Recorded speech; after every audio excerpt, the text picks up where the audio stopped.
A brief history of Burkina Faso. Hello, welcome back to our channel. Before 1896, the area that would become known as Burkina Faso was home to many different ethnic groups, the largest of which were the Mossi people. The Mossi had established several powerful kingdoms in the region by the 11th century, but these would be constantly at war with each other for centuries until eventually being conquered by the French.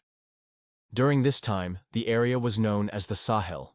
By the late 1800s, the French had begun exploring and conquering the area, eventually subjugating the various kingdoms and making it part of their larger empire in West Africa. On July 1896, the French colonial administration officially proclaimed the territory an integral part of French West Africa, marking the beginning of French colonial rule. French West Africa itself was initially divided into three: Senegal, Niger, and the Sudan. In 1904, however, these would be combined into one single colony simply called French West Africa. Despite its name, French West Africa actually encompassed much more than just the modern countries of Senegal, Niger, and Burkina Faso. At its greatest extent, it included what today are the countries of Senegal, Gambia, Mali, Guinea, Sierra Leone, Liberia, the Ivory Coast, Ghana, Togo, Benin, Nigeria, and of course, Burkina Faso. During colonial rule, the economy was primarily based on agriculture, specifically cash crops like cotton and groundnuts. These were exported to France, where they were used in industrial products, further fueling the industrialization of France, while Burkina Faso remained an exporter of raw materials. Though the resources extracted from the region did bring some level of development to the area, the benefits were far outweighed by the negative aspects of colonialism. On March 9, 1946, French West Africa became a French overseas territory, granting its citizens limited self-rule. This meant that they could elect representatives to the French Assembly Nationale, but they were still ultimately under the control of the French colonial government. After World War II, calls for independence across French colonies grew louder, and on August 15, 1947, the Assemblée Nationale voted to grant full independence to French West Africa, although this was only the case for the areas that would become Senegal and the Ivory Coast. Upper Volta, as Burkina Faso was then called, would not gain full independence until a year later on December 11, 1948. Following independence, Upper Volta experienced a period of political instability, with several coups d'état occurring in quick succession. The first took place in 1958, when the military leader, Captain Thomas Sankara, led a coup against the government of Maurice Yamoureda. However, this didn't last long, as in just 1960, the military returned power back to civilian rule with Sankara once again becoming president. But this lasted only a few months before the military intervened yet again and installed a new president, Joseph Desire. Finally, in 1966, the military handed over power to a civilian president, Clement Demba. Though during all this time there was little to no stability, one positive that came out of this instability was that Upper Volta was able to avoid the worst of the post-colonial economic crisis that hit many African nations. As the economy of Upper Volta was less diversified and more dependent on subsistence farming, it wasn't affected as severely as other economies when prices for primary commodities collapsed after the end of the scramble for Africa. However, despite avoiding a major economic crisis, political instability continued to plague the country. In November 1974, there was an attempt on the life of President Damfa. Then in 1977, severe drought and food shortages caused unrest, leading to yet another coup in 1980. A group of lower-ranking army officers and non-commissioned officers, known as the Patrol's Voltaic Revolution, or PRV for short, seized power from President Damba. They were led by Major Jean-Baptiste Ouattara, who quickly established the Revolutionary Command Council, or the CRR for short, as the country's new governing body. The CRR began implementing socialist policies, nationalizing banks and businesses, and establishing syndicates to oversee labor unions. However, these policies proved unpopular, and after a failed attempt to reverse them, the CCR was overthrown in another coup in 1982. This time it was led by a young and charismatic captain named Thomas Sankara. The new regime was called the Workers' and Soldiers' Party, or the PST for short, and it promised to improve the lives of the average citizen and move the country towards communism.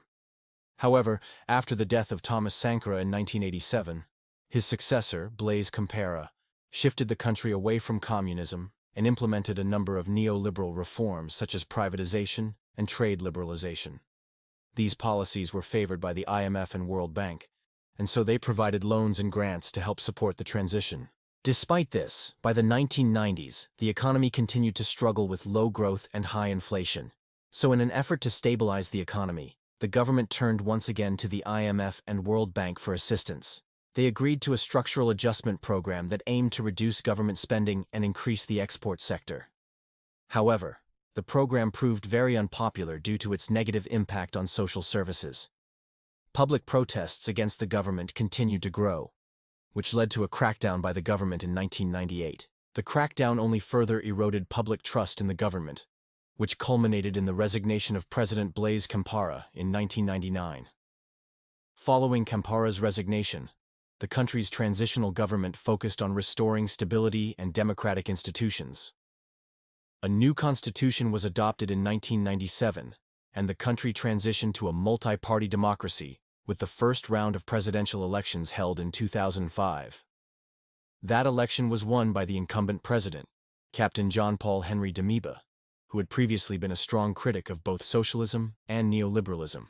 Damiba's government focused on improving relations with neighboring countries and strengthening ties with the Roman Catholic Church. He also made efforts to promote sustainable development and combat poverty and corruption. However, he faced significant challenges such as ethnic tensions, poverty, and health issues, particularly the HIV/AIDS epidemic. Nevertheless, he remained popular among the population and was re-elected in 2009 and 2015.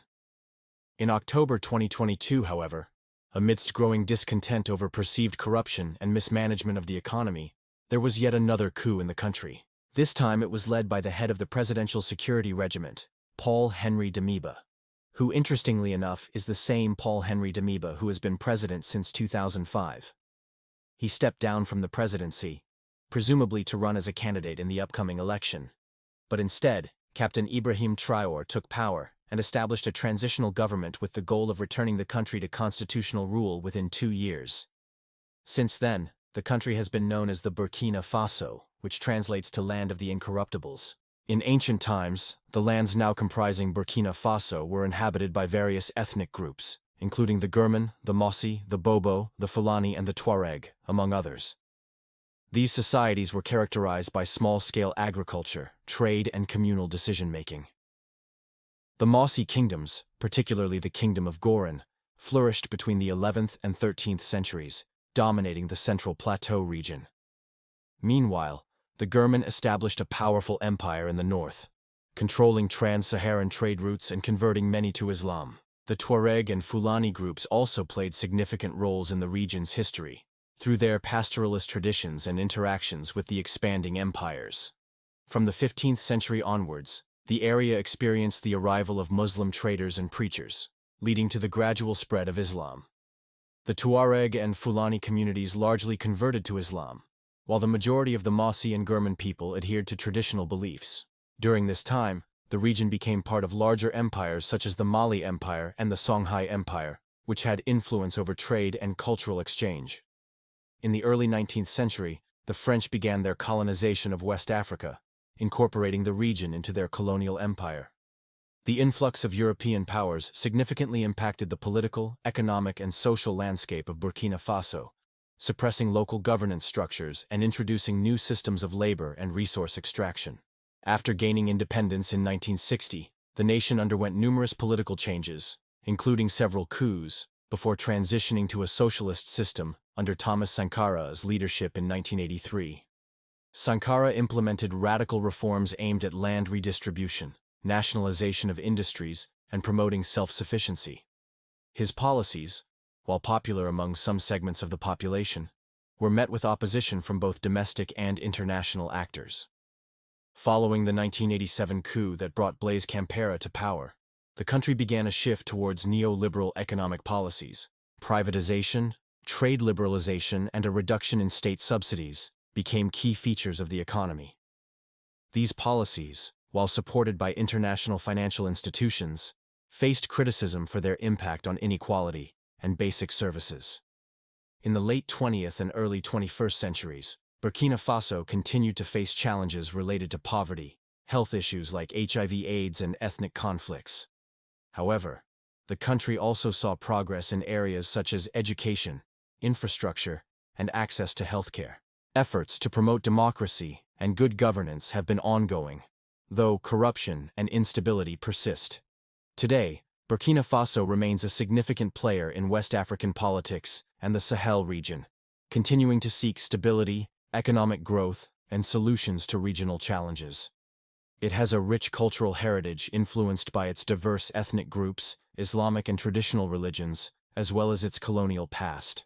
As Burkina Faso moves forward, it grapples with issues common to many developing nations, balancing tradition and modernity, managing ethnic diversity, and striving for sustainable development. Its history provides a context for understanding the challenges and opportunities that lie ahead.